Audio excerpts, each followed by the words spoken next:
Salut à tous, on est de retour ce matin sur le chantier. Hier soir c'était un peu la folie, on a fini vers 9h. C'était la guerre. Donc j'ai pas eu le temps de vous faire un bilan hier soir, c'était trop le beans, mais on a quand même bien avancé. On va faire un petit tour du chantier, je vais vous montrer ce qu'on a fait, ce qui reste à faire aujourd'hui, sachant que là il est 8h30 et il faut vraiment qu'on termine ce soir parce que après le plaquiste attaque vendredi matin, on va vraiment être en galère. Je vais vous montrer du coup là où on en est. Là on a fini tout le plafond, donc on a un peu galéré, c'était la première qu'on faisait, donc c'était vraiment compliqué à mettre en œuvre. Là on a enchaîné cette pièce à une vitesse de dingue. C'est la grande pièce qui fait quasiment 45 mètres carrés. On a tout terminé, on a fait les réservations pour les bouches de VMC, on a sorti en plus toutes les gaines d'élec, mais ça, cette partie-là, elle est finie. La partie cuisine aussi est complètement terminée. Il nous reste à mettre les plaques sur le côté, ça viendra être caché par le placo. On est tout bon. Toutes les tuyauteries sont en attente pour l'instant de la moitié de l'appartement pour qu'on puisse mettre la nourrice. Donc là, c'est un peu en vrac, ça sera plus propre demain, mais on a déjà tout préparé. Cette chambre, elle est déjà prête en termes de plaques et de diffuseurs. C'est-à-dire que là, Mehdi et Fabien, ils ont terminé, les gaines sont sorties, les diffuseurs sont en place. Là, on est pas mal du tout. Il ne reste plus que les tubes à faire. Cette pièce-là, c'est la pièce la plus carrée de la maison, donc c'est celle qui devrait aller le plus facilement. Les deux salles de bain sont prêtes et il nous reste tout le couloir. On va mettre un gros coup, il est 8h30, le but c'est qu'à 12h30, 13h, ça soit fini. On attaque les gars? Allez go!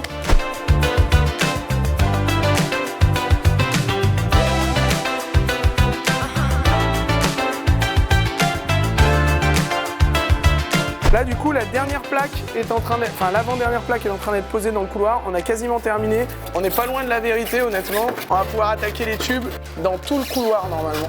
Là on a les renforts à remettre correctement, mais on est vraiment pas loin de la vérité. On a Mehdi là, il est allé chercher de quoi déjeuner ce matin, on va pas être malheureux. Pas bien là. On est plutôt pas mal pour le petit déj mon Mehdi là, non? Regardez. Du coup on va attaquer la dernière couronne de PER. Hop. Une 240 mètres encore. Hop là. Hop, allez, c'est bon. Hop. Là, j'installe les blocages. Ça, c'est pour pas que le tube, il s'en aille par-dessus. Et là, on fait attention au tube. Tu vois, les couronnes, elles ont deux maillages dessus. C'est-à-dire que la première partie, je crois que ça fait 140 mètres, elle est attachée. Donc là, j'ai défait que la première partie. Ce qui fait que quand tu vas dérouler ta couronne, t'as encore la moitié de ta couronne qui est encore attachée. Ça, c'est un avantage des PER de chez Réo. Hop. Là, on vient, on rentre dedans et on est bon. Voilà. On va finir les deux dernières, là, et après, on est bien. Allez, je le positionne.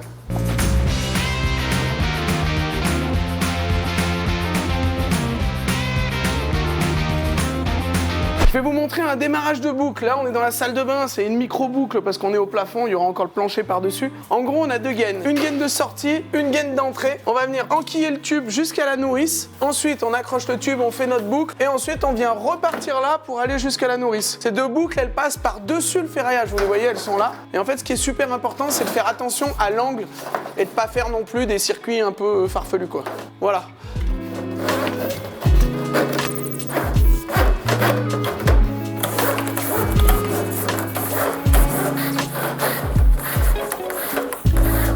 J'avance là. Ok, là vous voyez, on vient de tirer la boucle jusqu'à la nourrice. Donc la partie nourrice est prête. On se redécale, on fait un virage propre, on vient amener la gaine jusqu'ici. Et là, on vient s'accrocher au plafond et on est parti.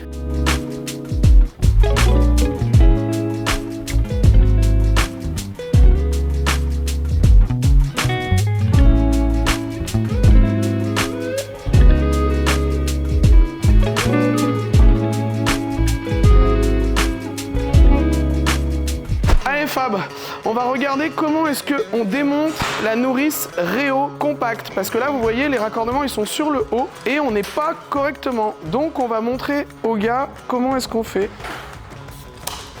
Ok, là, t'as enlevé la bague. Ok. Alors, on a inversé. Et en fait, on inverse simplement les deux. Et vous voyez, dedans, hop.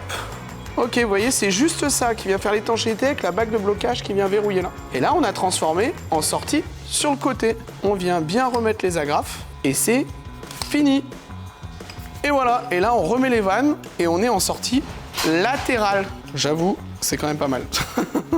Tu te rappelles avant quand on venait balancer des gros coups dans les tons en 26-34 ou des raccords coudés? Eh vas-y, t'inquiète, c'est pas grave, on va raccorder ça, on va faire des joints filasse de partout. Tant qu'elles sont pas livrées en 12, t'es toujours obligé. Ah bah pour le sol, ouais. Pour le sol. Ouais, pour le sol, ouais. Nouvelle nourrice compacte de chez Réo avec raccordement modulable. Voilà les gars. Et voilà, on attaque le repérage des tuyaux. Heureusement, on avait tout scotché, tout repéré boucle par boucle. Shieldé aime bien se mettre devant comme d'habitude. Et puis, on essaye de mettre un petit peu d'ordre. Donc là, on raccorde la nourrice par le haut. Je vous invite à aller voir la vidéo si vous voulez voir à quoi ça ressemble. Et on a aussi un petit tuto sur Réo pour voir comment est-ce qu'on la pose. On vient de terminer de raccorder toutes les boucles de la nourrice. Aucune difficulté. Vraiment facile à raccorder. Maintenant qu'on a raccordé toutes les boucles, j'ai rajouté des petits riselants pour les tenir pour pas être embêté. On a tout repéré, tout est prêt, il nous reste qu'une chose à faire, la mise en eau. Je vais vous montrer comment on fait la mise en eau parce que un plancher chauffant ou un plafond, ça se met en eau de la même façon. On appelle ça une purge à eau perdue. On remplit par les départs, on ouvre les retours à l'écoulement et c'est fini. Et on les fait boucle par boucle, bien entendu. Allez, on attaque ça tout de suite les gars. La première étape, c'est de raccorder l'arrivée d'eau sur le départ de la nourrice. La deuxième étape, on vient raccorder un tuyau de vidange et qu'on vient relié à l'écoulement.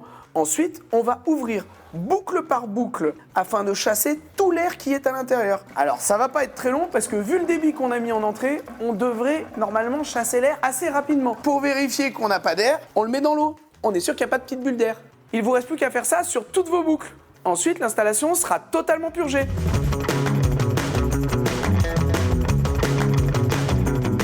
Eh ben écoutez les gars, on vient de terminer les nourrices. Tout est en eau, on a fini un petit peu tard, là il est quoi? Il est 19h30, on a quand même bien taffé. Tout le plafond, vous voyez, là je vous montre un peu le plafond. Tout le plafond est terminé en eau. On a mis un coup de propre sur le chantier, c'est quand même agréable. Demain c'est vendredi, le plaquiste intervient lundi et va venir poser tous les plafonds, faire les cloisons et nous on se retrouve pour attaquer la pose du plancher Speed Renova. Un autre plancher, une autre paire de manches, mais vous allez voir que du bon boulot. Allez, on se voit bientôt les gars. Ciao!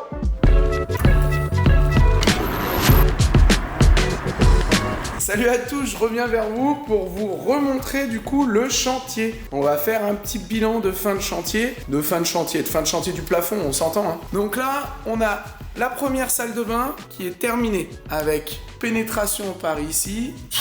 Hop! Et sortie par ici, vous voyez. Là, on a la salle de bain parentale. Salle de bain parentale, pareil.